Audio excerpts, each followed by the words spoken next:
வணக்கம் நண்பர்களே. இன்றைக்கி எந்த ஊருக்கு வந்திருக்கேன்னு பார்த்தீங்கன்னா, தூத்துக்குடி மாவட்டம் எட்டயபுரம் பக்கத்தில் சிந்தலக்கரை பக்கத்தில் வந்து சுப்புலாவரம்னு ஒரு ஊர். இந்த ஊருக்கு இன்னொரு பேர் வந்து நரிப்பட்டின்னு பேர். இங்கே என்ன ஃபேமஸ்ன்னு பார்த்தீங்கன்னா, இங்கே வந்து ஒரு வாராகி அம்மன் கோயில் இருக்குது. அதுக்கு பார்த்தீங்களா, அதான் கோயில். இந்த ரோடு வந்து சிந்தலக்கரையிலேருந்து வர்ற பாதை. சிந்தலக்கரை பக்கத்தில் இருக்குது.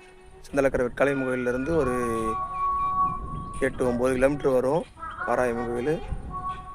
வந்தால் சாமி தரிசனம் பண்ணுங்கள். நன்றி நண்பர்களே. கோயிலில் வந்து தேய்பிறை பஞ்சமி அன்னைக்கு கூட்டம் நல்லாயிருக்கும். இப்போ நம்ம வந்து மதிய நேரத்தில் வந்திருக்கோம்.